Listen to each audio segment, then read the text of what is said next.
Bismillahirrahmanirrahim. Assalamualaikum warahmatullahi wabarakatuh. Alhamdulillah wassalatu wassalamu ala Rasulillah wa ba'd.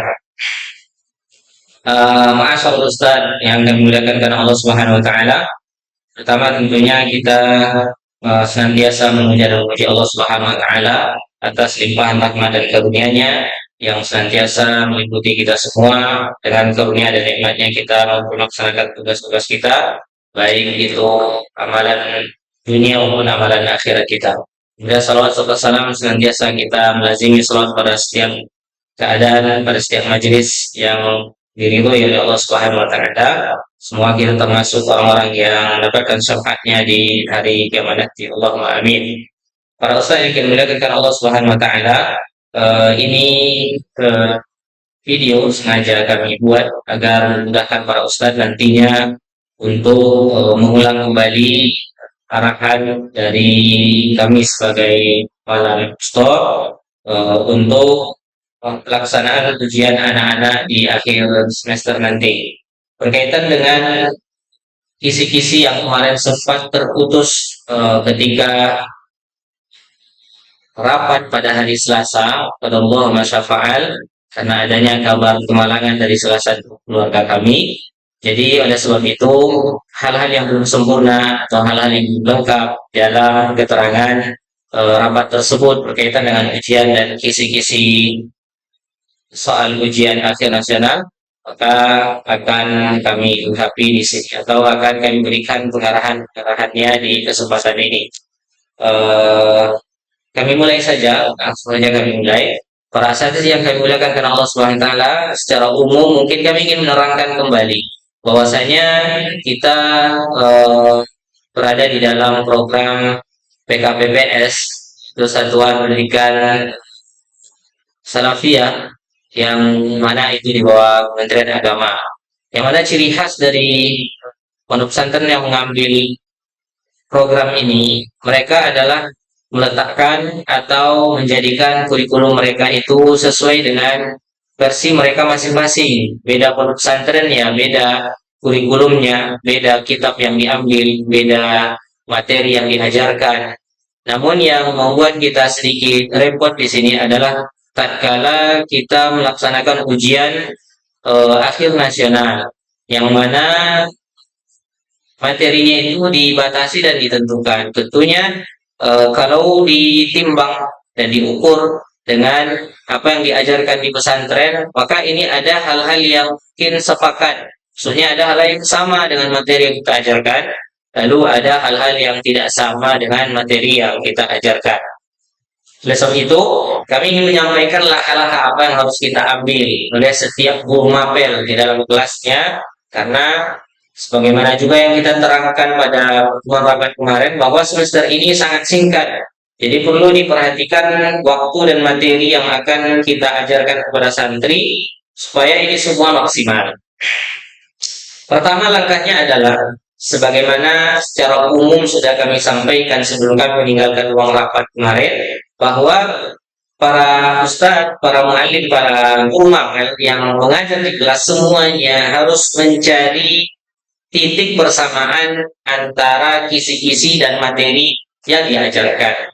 Kemudian mencari titik perbedaannya. Supaya apa? Supaya semuanya rapi, tahu mana yang harus dia cepatkan, karena mungkin tidak termasuk dari materinya, sehingga harus dia ringkas, harus dia atau harus dia kejar materi tersebut supaya mencapai target yang kita inginkan. Mungkin kita tidak akan bisa mencapai 100%, ya, kami yakin, tapi setidaknya kita mengambil tanggung jawab penuh untuk memberikan sajian materi kepada anak-anak supaya anak-anak itu mendapatkan nilai yang maksimal pula. Baik, setelah kita mencari titik temu, baik itu yang sepakat atau sama materinya dengan apa yang kita ajarkan, dengan muqarrar kita, dengan kitab yang kita ajarkan di kelas, kemudian kita nampak pula, jelas pula materi yang berbeda, mulailah kita rangkum, kemudian silahkan di print setelah itu kisi-kisi yang kami share dalam grup majelis guru.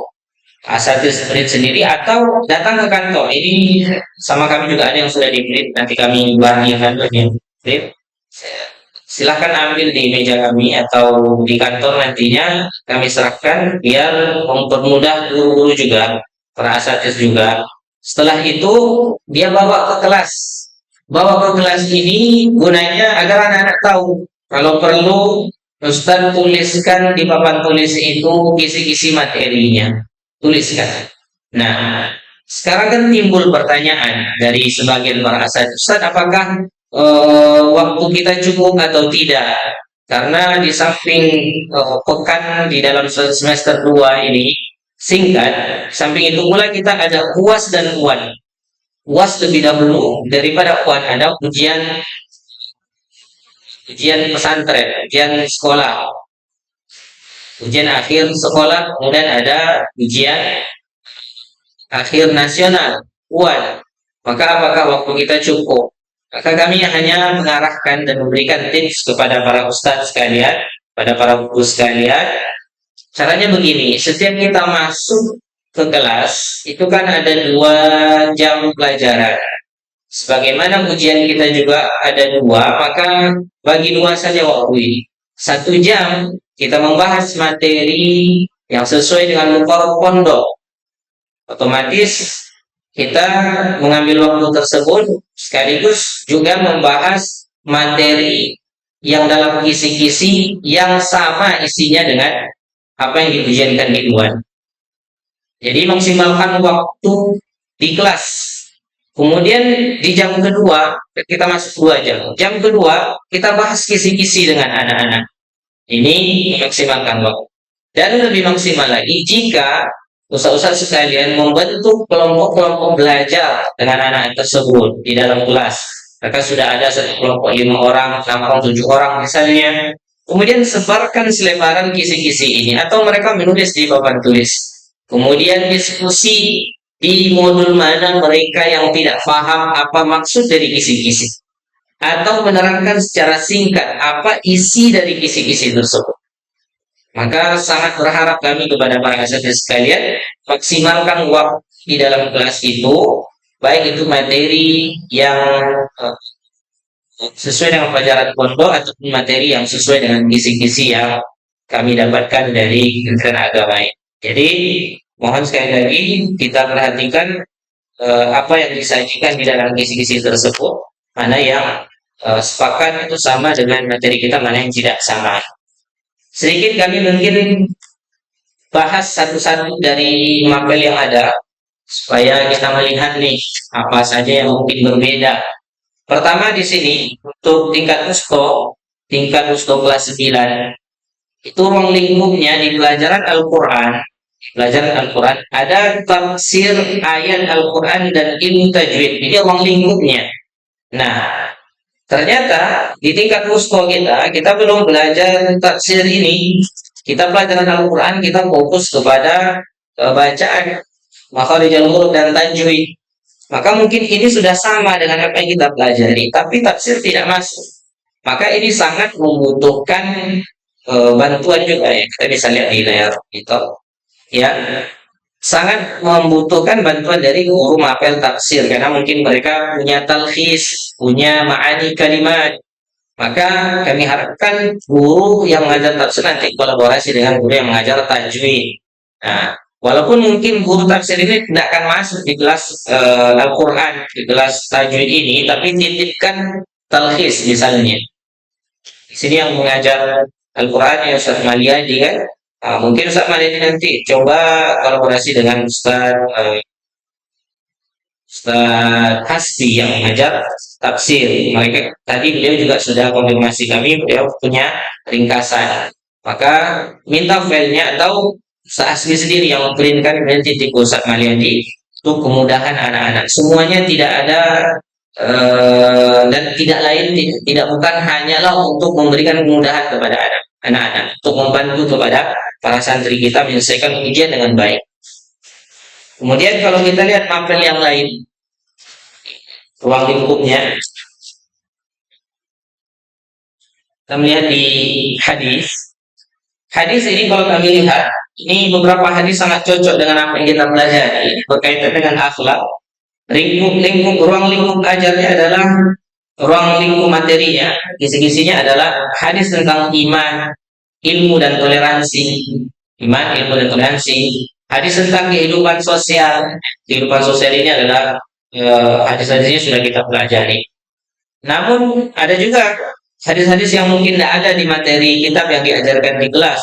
Namun dia tertuang di dalam kitab Arba'in yang juga anak-anak sebagian sudah hafal. Dan ini tidak terlalu menyulitkan insya Allah. Tinggal memakai lebih teliti saja untuk memperhatikan hadis-hadis tersebut.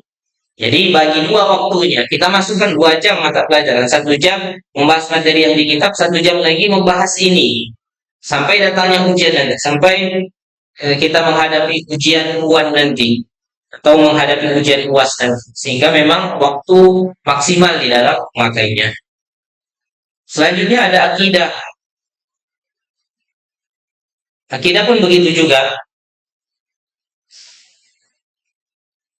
Kalau kita perhatikan pembahasan-pembahasan akidah, di sini ada sifat-sifat, ada pembahasan mukjizat, sifat terpuji, tawakal, ikhlas, sabar, syukur, qanaah.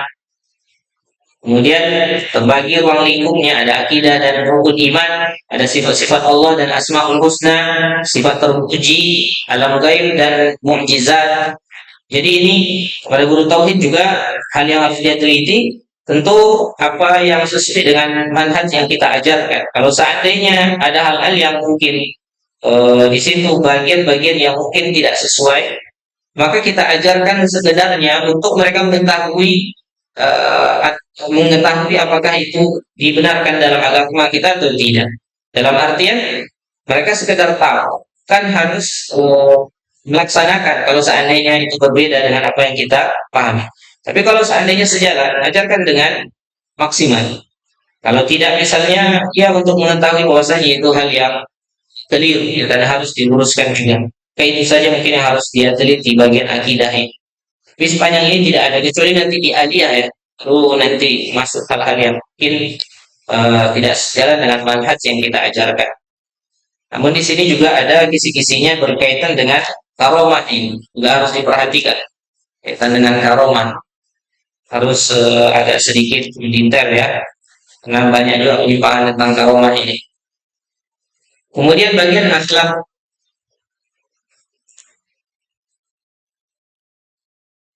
Bagian akhlak. Di sini tidak ada dalil hadis ataupun kutipan-kutipan hadis atau qaul ulama atau asar. Namun di sini hanya judul-judul saja. Ruang lingkupnya terbagi dari adab dan akhlak terpuji, akhlak tercela, atau akhlak teladani, akhlak kisah-kisah ya, kisah-kisah Nabi Yunus, Ayyub, Sulaiman. Tentunya kisah-kisah ini kalau dibahas oleh guru yang mengajar akhlak, tentunya perhatikan kisah-kisah yang riwayatnya sahih, ya, kisah-kisah yang dia itu sanadnya jelas juga. Ya walaupun nanti mungkin di ujian itu Allah alam tentang kisah apa yang akan mereka sajikan, tentunya kita meluruskan apa yang seharusnya. Di sini juga ada sifat-sifat ananiyah, ghadab, tama. Ini sifat yang tercela, juga harus perhatikan dalam menerangkannya. Kemudian ada adab dan zikir juga. Ini hanya diterangkan secara umum ya, tidak terperinci. Kemudian selanjutnya fikih. Nah, ini fikih menjadi sorotan juga, karena fikih ini perbedaannya luar biasa. Apa bedanya? Jadi bukan masalah khilaf ya maksudnya. Beda di sini adalah bedanya bobot materi yang ada di wusto, tingkat wusto yang di pondok pesantren Mujarir dengan kisi-kisi yang diberikan. Kita kalau tidak salah kita memakai kitab Safinatun Najah ya. Kitab Safinatun Najah. Pembahasan di tingkat wusto itu kalau tidak salah Safinatun Najah itu hanya sampai bab siam, toharoh, sholat dan siam. Sedangkan di kisi-kisi ini haji masuk, zakat masuk, kemudian pengurusan jenazah masuk, ya. Jadi bukan hanya sampai siang saja. Kita lihat di sini tohar masuk yang masalah najis itu dibahas, kemudian masalah sholat dibahas.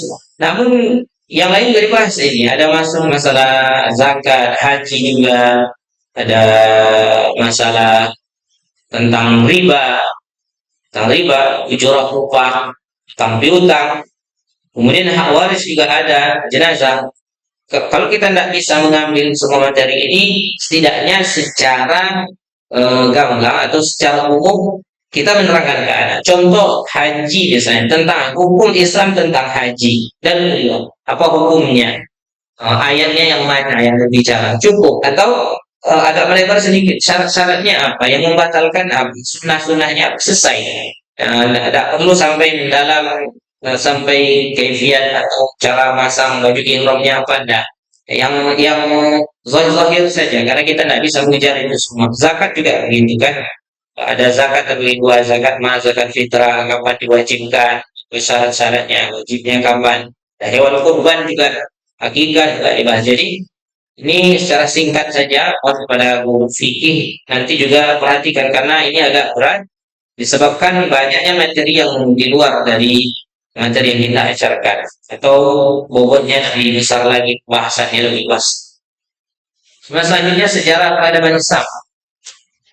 Sejarah peradaban Islam. Ini juga mohon kepada guru sejarah, kepada Ustadz yang SKI atau kita bilang di pondok sirah ya.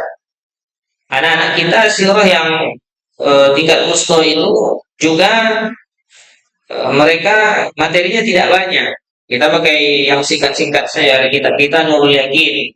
Nah, kita sampai jilid ketiga di Nurul Yakin. Sedangkan di sini ini sudah dibahas ini masalah dinasti, sejarah berdirinya, dinasti Bani Al-Ayyubiyah dibahas. Jadi buat ringkasannya tentang hal tersebut. Kalau kita bergeser sedikit ke samping ada sejarah masuknya Islam ke Nusantara lagi. Ini lebih luas lagi cakupannya. Ini ada nama-nama tokoh-tokoh penting dalam negeri kita. Jangan sampai anak ini tidak tahu. Secara gamblang diteraskan saja. Kayak Haji Ahmad Dahlan, Haji Hasyim Asy'ari, siapa mereka itu, kapan masuknya Islam di Nusantara. Dan ini juga lumayan banyak perbedaannya sama seperti fikih tadi. Ya. Semoga Allah membantu para asatidz sekalian memudahkan waktunya. Amin.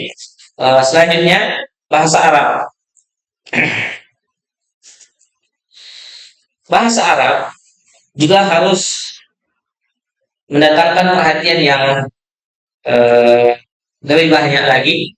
Karena di sini bahasa Arab sebetulnya bukan sekedar dialog ya, dialog ilmiah sebagaimana yang kita pelajari di kitab Al-Biyah Baina Yadai yang mana menonjolkan percakapan sehari-hari, adanya teks, adanya nas, adanya iwar. Namun di kesempatan ini bahasa Arab pun kisi-kisi yang disajikan tidak cukup ini. Itu gabungan juga antara sorof nahwu sepertinya. Jadi ini juga guru bahasa Arab nanti juga harus lebih memperhatikan kisi-kisi ini, dipelajari di kelas dengan baik dan seperti usulan kami tadi kalau bisa dibuatkan kelompok belajar anak-anak. Kalau tidak seperti ini kita terlalu jauh nanti nilainya. Alhamdulillah di tahun lalu kita menengah ya nilainya.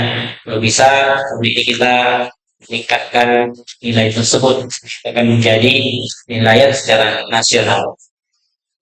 Perusahaan yang kami muliakan Allah Subhanahu wa taala, kita lanjut kepada kisi-kisi pelajaran umum. Nah, kalau pelajaran umum ini tadi kami sudah dialog dengan beberapa guru yang mengajar di mabel umum. Tanya kisi-kisinya tidak terlalu jauh, Ustaz. Memang kedekatannya banyak sama. Karena secara nasional ini rata-rata sama. Kelas 3 Ustaz itu pembahasannya apa saja. Kelas 3 Aliyah itu pembahasannya apa saja. Ini mungkin tidak terlalu merepotkan. Mungkin bisa sekalian sesuaikan saja dengan apa yang sudah diajarkan. Kalaupun kisi-kisinya ada yang tidak sama, hanya beberapa katanya tadi. Dan semoga juga para ustadz yang ngajar dimaksud dan oleh Allah Subhanahu wa Ta'ala, jangan lupa diulang-ulang terus setiap masuk, dibawa terus kisi-kisinya. Sama juga anjuran kami juga untuk membuat kelompok-kelompok belajar dengan anak-anak. Yang penting maksimalkan waktu dari awal masuk sampai keluar. Jangan sampai eh, ustadz sekalian membuang-buang waktunya. Misalnya mungkin ada yang prioritas, tapi ditunda demi membahas hal yang mungkin sifatnya hanya pengkayaan dan peluasan materi saja. Diusahakan kisi-kisi ini diprioritaskan dulu daripada luaskan materi-materi yang lain. Itu saja berkaitan dengan kisi-kisi soal ujian akhir nasional. Namun kami meminta sedikit waktu lagi. Kita ingin melihat perangkat ajar karena kemarin di hari Selasa kita rapat.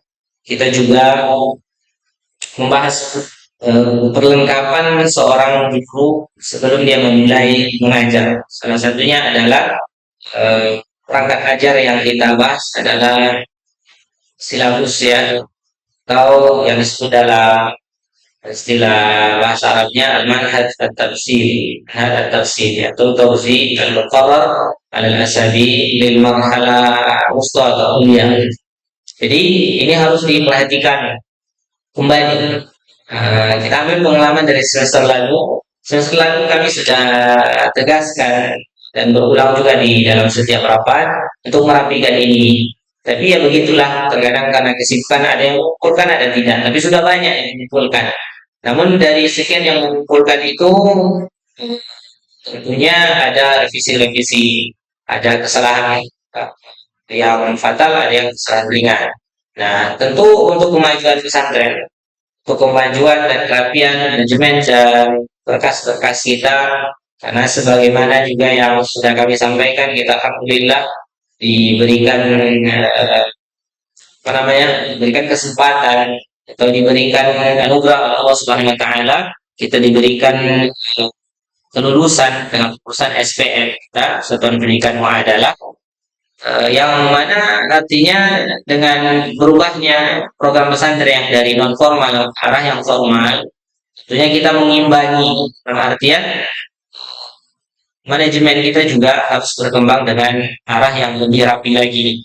Nah, salah satunya adalah kewajiban seorang guru untuk menyelesaikan perangkat ajarnya sebelum mulai semester. Salah satunya inilah tuh proses kita atau manhaj atau sili kita atau zikr ala asabi itu harus diperhatikan kembali. Nah, di sini kami sudah meletakkan tanggal-tanggal sesuai dengan kalender pendidikan kita. Jadi ya, para asatidz nanti akan kami share manhaj tafsiri ini sesuai dengan tanggal yang sudah diletakkan sesuai dengan kalender pendidikan, tidak repot lagi merubah-ubahnya. Begitu juga libur Ramadan dengan libur akhir semesternya sudah kita letakkan. Namun anak kelas 3, wusta dan ulya itu tentu berbeda pekan belajarnya. Maka di dalam file ini kita telah letakkan itu 3 model juga. Tidak 3 model manhaj tafsiri atau Qur'an al-Nasabi ini atau proses ini sudah kita letakkan 3 model. Itu pertama adalah penanggalan sesuai dengan umumnya kalding. Dalam pendidikan kita secara umum, ini sesuai. Berarti ini bisa dipakai untuk anak kelas 7, 8, kemudian kelas 10, 11. Ya, yang pertama ini, yang pertama paling atas. Ini bisa dipakai untuk anak kelas 7, 8, 10, dan 11. Adapun selanjutnya, ini format yang kedua, sesuaikan tanggal dan ujian mereka juga. Ini adalah untuk anak-anak tingkat wusto. Ini sudah kami tuliskan ya, para asatidz sekalian. Wusto, anak kelas wusto kelas 9. Wusto kelas 9. Sofusalis di sini tertulis ya, kelas 3 ya, 3 wusto. Ini kelas 9. Ini sudah disesuaikan juga tanggalnya. Ikhtibarnya, tanggal ikhtibarnya, ulangan mereka juga. Kemudian barnamij acara-acara mereka di dalam semester. Nah, lanjut setelah itu Format yang terakhir ini untuk anak-anak yang tingkat mulia kelas 12, Sofus Salis, tingkat mulia di sini juga sudah kami sesuaikan. Asatidz tinggal isi saja lagi. Tanggalnya, ujiannya kapan ini sudah kami letakkan. Ujian IHI-nya dengan ujian UAN PKPPS juga sudah kami letakkan. Ijazahnya, liburnya maksudnya, haflah takharujnya, tahil al-firid juga sudah diletakkan. Tinggal asatidz menyesuaikan. Kemudian untuk yang para ustadz mengajar di mabel umum, itu tentunya para asatidz sudah lebih mahir dalam menyusun ini daripada kami. Kami minta disesuaikan saja tanggal-tanggalnya dengan dosennya itu, dan bedakan antara anak kelas 3 Usta dan Mulia dengan kelas-kelas yang lain karena memang minggu mereka sangat singkat. Para ustadz yang kami muliakan karena Allah Subhanahu wa taala, mungkin kami kembali ingin memberikan tasjid, memberikan semangat kepada para ustadz sekalian. Ini yang ada di depan para ustadz, yaitu Tauzi Al-Muqarrar Al-Asabi ini, bukan sekedar kertas belaka, melainkan ini adalah farithah, yaitu peta panduan kita di dalam mengajar. Terlambat atau tercepatnya kita di dalam mengatur materi di kelas, ketahuannya di dalam kertas ini, cepat atau lambatnya. Mungkin kita terlewat dari materi minggu ini, kita bisa pelankan sedikit sehingga tidak terlalu kejar materi, atau sebaliknya terlalu terlambat, mungkin karena sakit, karena waib, karena apa, karena ada acara sehingga tidak masuk satu pekan misalnya. Kita tahunya kita terlambat itu ya dari kertas peta ini juga, peta di dalam mengajar ini juga, minggu ini ngajarnya materi apa. Jadi ini sangat bermanfaat sebenarnya. Terutama ketika kita menyusun nanti untuk anak kelas 3 Ustaz atau kuliah, kita tahu berapa minggu kita mengajar sebelum masuknya liburan atau masuknya ujian. Sehingga kita bisa mengatur materi itu, batasannya yang ada di kitab panduan yang kita ajar. Jadi ini sangat bermanfaat. Samping itu kerapian juga, kerapian dalam belajar.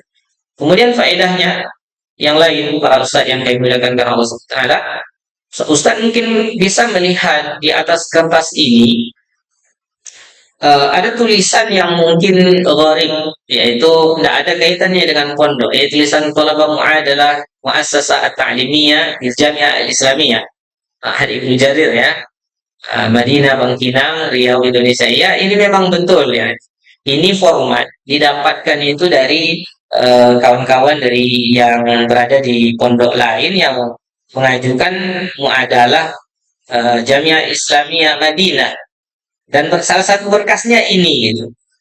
Kemudian kalau kita melihat pondok-pondok yang lain itu kadang mendadak juga, kadang datang wazir tarbiyah dari apa, atau kisim tarbiyah dari Jamiah Islam Madinah ke Indonesia gitu kan. Mereka tidak siap berkas gitu, dan kita pelan-pelan dengan mengisi ini dalam program ini, berarti kita sudah mempersiapkan itu semua. Jika seandainya nanti ada peluang, kita berkas sebagian sudah selesai dengan para asatidz yang berjibaku senantiasa di setiap semester mengisi Tauzi Muqarrar Al-Asabi ini. Ini salah satu berkasnya. Kalau seandainya nanti ada kesempatan, apa salahnya? Dan ini sudah selesai dalam 1 tahun, 2 tahun kita rapikan. Maka kalau ada kesempatan untuk muadalah Madinah itu, kenapa tidak? Kita akan ajukan juga. Ini sangat membantu sekali kelangsungan perkuliahan anak-anak kita. Mungkin itu saja yang dapat kami sampaikan. Semoga apa yang kami usahakan ini bermanfaat bagi kita semua, dan para ustadz mendapatkan juga metode atau ide-ide di dalam berikan sosialisasi kisi-kisi ini kepada anak-anak kita, kepada tulab kita, sehingga mereka ujian dengan hasil yang baik. Allahumma la sahla illa ma ja'altahu sahla wa anta taj'alul fitnata syai'a sahla. Kita tutup dengan doa kafaratul majlis. Wa Allahumma bihamdika asyhadu an la ilaha illa anta astaghfiruka wa atubu ilaik. Assalamualaikum warahmatullahi wabarakatuh.